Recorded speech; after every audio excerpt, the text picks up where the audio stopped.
सभी साथियों को मेरा नमस्कार। आज हम 2023 में जो इंग्लिश क्वेश्चन पेपर हुआ है 3 से 16 AB, इसका सेक्शन सी का हम बहुत ज़बरदस्त तरीके से पोस्टमार्टम करेंगे। तो दोस्तों, इससे पहले हम 3 से 16 AA क्वेश्चन पेपर को सॉल्व कर चुके हैं। तो दोस्तों, सेक्शन ए जो रीडिंग है, इसे मैंने पिछले साल एग्ज़ाम से केवल 7 दिन पहले या 8 दिन पहले इसी अनसीन पैसेज को डाला था और आप लोगों ने उस वीडियो पर ढेर सारा प्यार दिखाया था।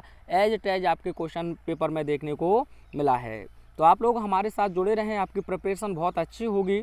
आप इन आर्टिकल्स को सर्च करेंगे तो ये मैंने डाल दिए हैं यूट्यूब पर, और ये लेटर भी आपको करा दिए गए हैं। प्लेलिस्ट विजिट करें एक बार। आइए सेक्शन सी को हम देखते हैं बहुत अच्छे से, जो ग्रामर बेस्ड है। क्वेश्चन नंबर 4 आपसे कह रहा है, choose a correct option to answer the following questions. नीचे दिए गए प्रश्नों के उत्तर को सही विकल्प के रूप में चुनिए। यहाँ 5 क्वेश्चन आपके ऑब्जेक्टिव हैं और प्रत्येक सही आंसर के लिए आपको 2 अंक दिए जाएंगे। तो पहला क्वेश्चन है, अ पर्सन, एक ऐसा व्यक्ति, हु डज नॉट बिलीव, जो विश्वास नहीं करता है, in the existence of God, यानी कि ईश्वर के अस्तित्व में। एक ऐसा व्यक्ति जो ईश्वर के अस्तित्व में विश्वास नहीं करता है, उसे हम क्या कहते हैं? ईगोटिस्ट। ईगोटिस्ट माने होता है दोस्तों अहमवादी। क्या होता है? अहमवादी। 2020 में इसे पूछा गया है। इसके लिए आप क्या लिखेंगे दोस्तों? A person who always thinks of himself. A person who always thinks of himself, एक ऐसा व्यक्ति जो हमेशा अपने ही बारे में सोचता है, उसे कहते हैं ईगोटिस्ट या ईगोइस्ट। ठीक है, तो इसका मतलब होता है अहमवादी। दूसरा है अल्ट्रूइस्ट। अल्ट्रूइस्ट का मतलब होता है दोस्तों परोपकारी। क्या होता है? परोपकारी, गिवर, देने वाला। अगला वर्ड है एथिस्ट। आंसर आपका यही है। एथिस्ट माने होता है नास्तिक। क्या होता है? नास्तिक, यानी कि यह ईश्वर को नहीं मानते हैं। इसमें थीस्ट माने होता है आस्तिक। अगर आपसे क्वेश्चन बदल दिया जाए, कह दिया जाए अ पर्सन हु, और आगे कह दिया आपसे believes in the existence of God, एक ऐसा व्यक्ति जो ईश्वर के अस्तित्व में विश्वास रखता है, उसे आप कहते हैं थीस्ट। क्या कहते हैं मेरे दोस्तों? थीस्ट कहते हैं। तो आपको यहाँ तक दोनों वर्ड अच्छे से क्लियर हुए होंगे। अगला वर्ड है एमिग्रेंट। इसका मतलब होता है प्रवासी। क्या होता है दोस्तों? प्रवासी। आइए, यह भी इम्पोर्टेंट है, यह भी पूछा गया है, तो आप इसके लिए लिखेंगे a person who leaves his own country, यानी कि एक ऐसा व्यक्ति जो अपने स्वयं के देश को छोड़ता है, टू लिव, रहने के लिए, इन अनोदर कंट्री, किसी दूसरे देश में, उसे कहते हैं एमिग्रेंट। 2015 और 20 में पूछा गया है और 2023 में भी इसे पूछा गया है, तो इम्पोर्टेंट है आपके लिए। एक इम्पोर्टेंट वर्ड मेरी तरफ से आप लिखेंगे, which is fit to eat और कंज्यूम, यानी कि जो खाने या ग्रहण करने के लिए उपयुक्त है, उसे आप कहते हैं एडिबल, यानी खाने योग्य। एडिबल यानी खाने योग्य। 2010, 12 और 13 में से पूछा है। आइए आगे हम देखते हैं अगले क्वेश्चन को। अगला क्वेश्चन दिया है, द फ्रेज यानी वाक्यांश होल्ड गुड मीन्स, यानी कि होल्ड गुड का मतलब क्या है, इस वाक्यांश का मतलब बताना है। हैप्पी, प्रसन्न, थॉटफुल, विचारवान, इफेक्टिव, प्रभावशाली, होपफुल, उम्मीदवान। तो दोस्तों, होल्ड गुड आप वैसे भी देखें तो अच्छी पकड़। अच्छी पकड़ का मतलब क्या है? इफेक्टिव, यानी कि प्रभावशाली। क्या होता है? प्रभावशाली। तो थर्ड ऑप्शन आपका बिल्कुल सही है। अगला question, the सिनोनियम of destiny is, यानी कि डेस्टिनी का आपको पर्यायवाची बताना है, और डेस्टिनी का मतलब होता है भाग्य। डिफीट, डिफीट माने तो हार होता है या पराजय आप कह सकते हैं। फॉर्चून, फॉर्चून माने भाग्य होता है, तो आपका ऑप्शन नंबर 2 बिल्कुल सही है। विक्ट्री माने विजय होता है, ट्रम्फ आप जैसे कहते हैं। कॉन्फिडेंस माने विश्वास होता है। क्या होता है? विश्वास। अगला question, no sooner had he come here when his father talked to him, which word in this sentence is an error, यानी कि इस वाक्य के किस शब्द में एक गलती है? क्या टू में गलती है, क्या व्हेन में गलती है, क्या हैड में गलती है, क्या हियर में गलती है? तो दोस्तों, सून से बना है आपका सूनर, तो ER सुफिक्स किया गया है और इसी से यह कंपैरेटिव हो गया। क्या हो गया? कंपैरेटिव। अब आप पढ़े हैं कंपैरेटिव के साथ व्हेन का तो प्रयोग कभी नहीं किया जाता है। आप जर्नल ज़्यादातर देन का यूज करते हैं, या फिर इन्फॉर्मेशन दी जाए तो टू का प्रयोग करते हैं। तो नो सूनर के साथ हमेशा देन का यूज किया जाता है। एज आ एयरफोर्स और जो भी एसएससी के एग्ज़ाम होते हैं उनमें इसे खूब पूछा जाता है, तो नो सूनर के साथ देन होना चाहिए। तो यहाँ वहन जो वर्ड है इसी में गलती है, यानी कि सेकंड ऑप्शन आपका सही है। जो गलत है वही सही है क्योंकि उसने गलत ही पूछा है। अब दोस्तों आप कहेंगे कि सर वहन का प्रयोग किसके साथ होता है? अगर नो सूनर की जगह पर वह आपको हार्डली दे देता, क्या दे देता? हार्डली। तो हार्डली का पेयर आप वहन से बनाते हैं। किससे बनाते हैं? वहन से। अब आपके दिमाग में ये तो नहीं कि सर नो सूनर के बाद हेड है फिर सब्जेक्ट है, इंट्रोगेटिव सेंटेंस तो नहीं है। नहीं दोस्तों, जो भी नेगेटिव एडवर्ब्स होती हैं और जो सेंटेंस की शुरुआत में होती हैं तो उसे इन्वर्जन कहते हैं। क्या कहते हैं? इन्वर्जन। ऐसी स्थिति में इन्वर्जन में आप क्या करते हैं? हेल्पिंग वर्ब को पहले लिखते हैं एज आ टेंस के अनुसार। तो इसीलिए हेड लिखा गया है को नो सूनर अपने आप में एक नेगेटिव एडवर्ब की तरह कार्य कर रही है। ठीक है, ऐसे हार्डली, स्कार्सली, रेयरली, वियरली ये भी नेगेटिव एडवर्ब्स हैं। अगला question, the antonym of patriot is. यह भी मैंने आपको एक संभावित क्वेश्चन पेपर में कराया हुआ था। यानी पैट्रियट का आपको विलोम शब्द बताना है और पैट्रियट का मतलब होता है देशभक्त। ब्रेव, ब्रेव माने बहादुर होता है, इसका एंटोनियम्स हो जाएगा आपका टिमिड। क्या हो जाएगा? टिमिड, या फिर हो जाएगा कावर्ड। ये एंटोनियम्स हो जाएंगे। और कावर्ड के अगर एंटोनियम्स लिखने हैं तो ब्रेव हो जाएगा, या फिर आप लिख सकते हैं बोल्ड। क्या लिख सकते हैं? बोल्ड। ट्रेटर, यह ऑप्शन आपका थर्ड बिल्कुल सही है, इसका मतलब होता है गद्दार। और ऑनेस्ट, ऑनेस्ट माने ईमानदार होता है, इसके लिए एंटोनियम्स आप लिख सकते हैं डिसऑनेस्ट। ठीक है दोस्तों, क्लियर हो रही हैं ना सभी चीज़ें? आइए क्वेश्चन नंबर 5 के अंतर्गत आपसे कहा है change any one of the following into indirect speech, यानी किसी एक को आपको इनडायरेक्ट स्पीच में बदलना है। पहला question, she said to us, उसने हमसे कहा let us have some music, यानी कि आओ कुछ म्यूजिक गुनगुनाएं। तो दोस्तों जब भी लेट के साथ अस आए, क्या आए? लेट के साथ अस, तो सबसे पहले आप लिखेंगे सी। अब लेट के साथ अस आए तो सेड टू के स्थान पर आपको लिखना होगा सजेस्टेड, सजेस्टेड टू, या फिर आप लिखेंगे प्रपोज्ड टू। यही थोड़ी सी दिक्कत होती है, इसीलिए इस क्वेश्चन को रखा गया है, क्योंकि लेट अस आए तो आपको सैड हो तो सजेस्टेड लिखना है या प्रपोज्ड लिखना है, लेकिन सैड टू हो तो सजेस्टेड टू या प्रपोज्ड टू का प्रयोग करना है। उसके बाद आप लिख देंगे अस। अब इसका सब्जेक्टिव केस चाहिए, लेकिन उससे पहले आप कॉमा इन्वर्टेड कॉमाज के स्थान पर लगाते हैं दैट। क्या लगाते हैं? दैट। अब यहाँ अस को, इस अस को भी इंक्लूड करेंगे तो आप बी लिख सकते हैं। अगर थर्ड पर्सन के अनुसार आप दे लिख सकते थे, लेकिन आप इसे इंक्लूड करेंगे तो बी हो जाएगा।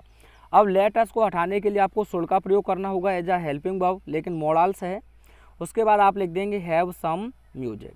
तो आंसर होगा आपका she suggested to us that we should have some music. यह इनडायरेक्ट स्पीच बन जाएगा। अगला क्वेश्चन है father said to his son angrily, यानी पिता ने अपने पुत्र से गुस्से में कहा why have you disturbed me in my sleep, तुम मुझे मेरी नींद में क्यों बाध्य कर चुके हो। और आगे इसी में दिया है leave the room at once, यानी कमरे को तुरंत ही छोड़िए, and do not come here again, और यहाँ पुनः मत आइए। अब दोस्तों इसका आंसर आप बनाएंगे तो पहले इंट्रोगेटिव स्पीच आपको पूछा है और उसके बाद इम्परेटिव है, तो दोनों को मैं बहुत अच्छे से क्लियर करूँगा। पहले यहाँ तक के कि आप भूल जाइए, पहले इसी को बनाएंगे। तो इंट्रोगेटिव आप जानते हैं, सबसे पहले आप लिखेंगे फादर। अब इंट्रोगेटिव में सेड या सेड टू को आप आस्क्ड में बदल देंगे। उसके बाद लिसनर लिख देंगे हिज सन। आगे आप लिख देंगे एंग्रीली, एंग्रीली। उसके बाद कंजंक्शन आपका WH वर्ड ही हो जाएगा वाई। उसके बाद आपको असर्टिव सेंटेंस चाहिए तो यू आप लिसनर से चेंज करेंगे तो ही हो जाएगा। हैज हैव आपका हेड में चला जाएगा। उसके बाद डिस्टर्ब्ड का आपका डिस्टर्ब्ड रहेगा, लिख लेना, ठीक है। मी को स्पीकर से चेंज करेंगे तो फिर हिम हो जाएगा ऑब्जेक्टिव केस। और इन, अब माई को आप चेंज करेंगे फादर से तो प्रायोरिटी हिज हो जाएगा, हिज स्लीप। तो पहला इतना मिलाइए, father asked his son angrily why he had disturbed him in his sleep. अब यहाँ आपको अलग से एक एंड कंजंक्शन का यूज करना है। इसके अकॉर्डिंग आपको एक रिपोर्टिंग वर्ब बनानी है, तो यहाँ ऑर्डर्ड हो जाएगा क्योंकि आदेश दिया गया है, ऑर्डर्ड। उसके बाद इन्फिनेटिव टू बनाएंगे तो टू लीव, क्योंकि वर्ब इन्फिनेटिव लिखी जाती है, इंपरेटिव सेंटेंस है तो उसी के अकॉर्डिंग।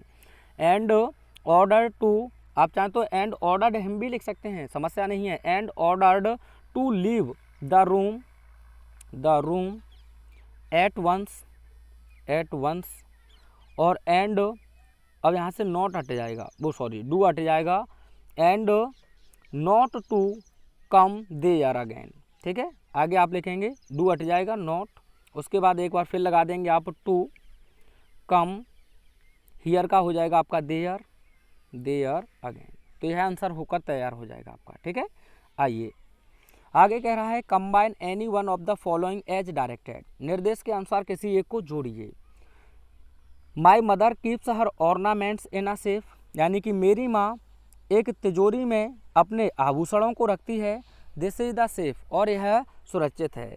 कॉम्प्लेक्स सेंटेंस में आप कैसे कहेंगे, यह वही तिजोरी है जिसमें मेरी माँ अपने आभूषणों को रखती है, तो यह वही तिजोरी है। तो सबसे पहले आप लिखेंगे this is the safe, this is the safe. अब जिसमें, तो आप लिखेंगे इन विच, क्या लिखेंगे, इन विच। आगे आप लिख देंगे माई मदर कीप्स हर ऑर्नामेंट्स, इतना ही लिख के आप फुल स्टॉप लगा देंगे। दिस इज द सेफ, यह वही तिजोरी है, इन विच, जिसमें माई मदर कीप्स हर ऑर्नामेंट्स, जिसमें मेरी माँ अपने आभूषणों को रखती है। आप चाहें तो वेयर का भी प्रयोग कर सकते हैं, this is the safe where, यानी कि यह वही तिजोरी है जहाँ मेरी माँ अपने आभूषणों को रखती है, लेकिन इन विच बेहतर रहेगा। अगला question, a very healthy man came to me yesterday, एक बहुत स्वस्थ व्यक्ति कल मेरे पास आया। ही वॉज ब्लाइंड, वह अंधा था। कॉम्प्लेक्स सेंटेंस में इसे कन्वर्ट करना है तो आप जानते हैं लिविंग के लिए एडजेक्टिव क्लॉज बनाएंगे तो आप हु का प्रयोग करते हैं। तो आप कैसे कहेंगे, एक बहुत स्वस्थ व्यक्ति जो कल मेरे पास आया अंधा था। तो आप लिखेंगे अ वेरी हेल्दी मैन, उसके बाद आप लिख देंगे हु, आगे आप जोड़ देंगे केम टू मी यस्टरडे, उसके बाद आप लगाएंगे comma was blind. A very healthy man who came to me yesterday comma was blind, यानी कि एक बहुत स्वस्थ व्यक्ति जो कल मेरे पास आया था वॉज ब्लाइंड, अंधा था, ठीक है। आप ऐसे भी लिख सकते हैं a very healthy man who was blind comma came to me yesterday, दोनों से कोई फर्क पड़ने वाला नहीं है।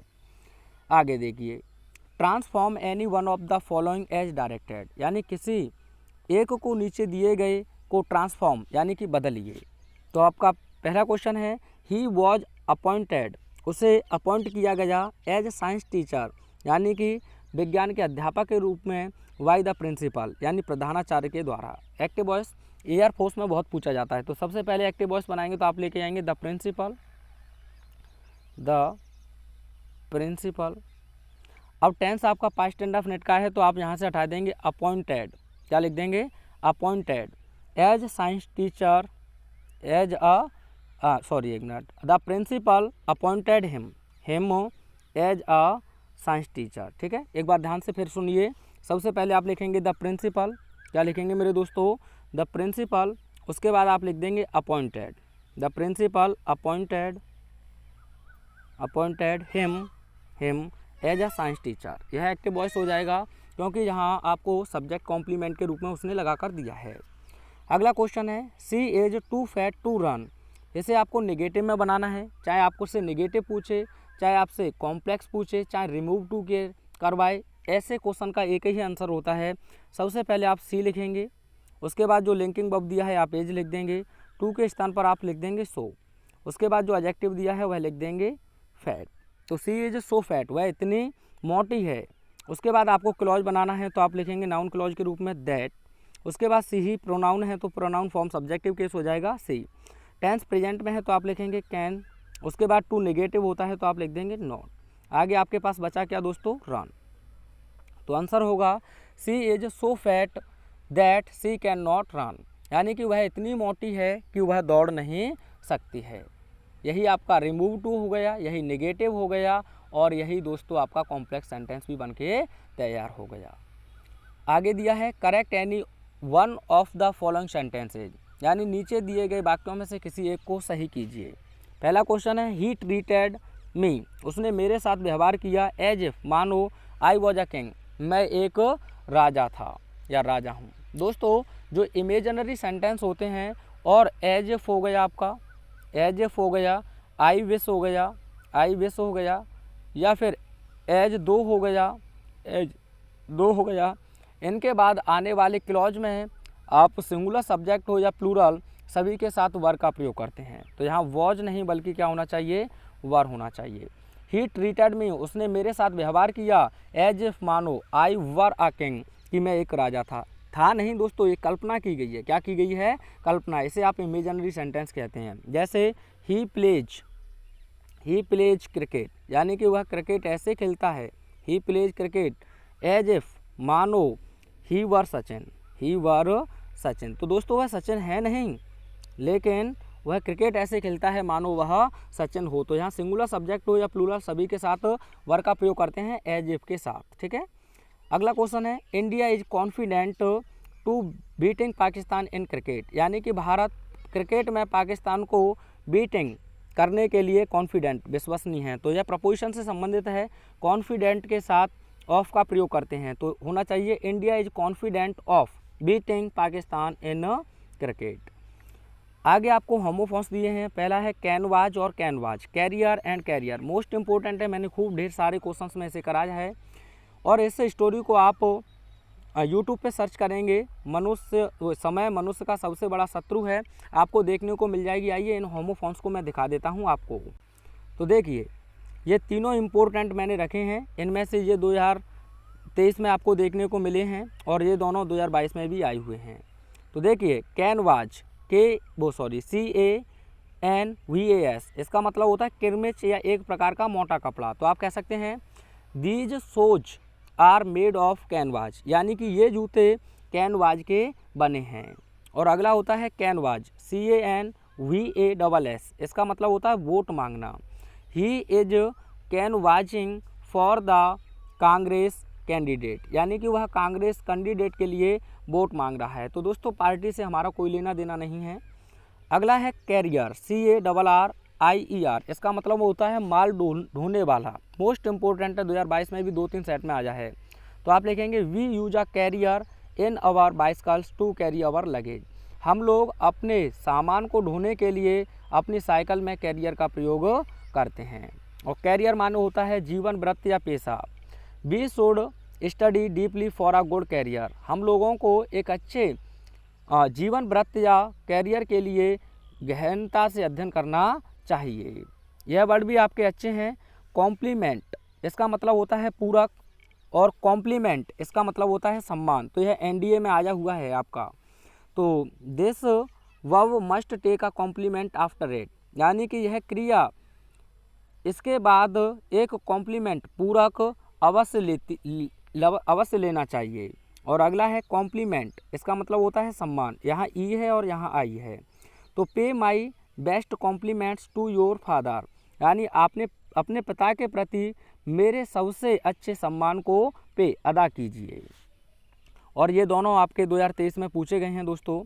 इसमें आपका पहला है कॉर्प्स, कॉर्प्स का मतलब होता है कोर या सेना की टुकड़ी, पार्ट ऑफ एनी आर्मी। तो आप कह सकते हैं he has joined the national cadets corps, यानी कि उसने नेशनल कैडेट्स कॉर्प्स को ज्वाइन किया है।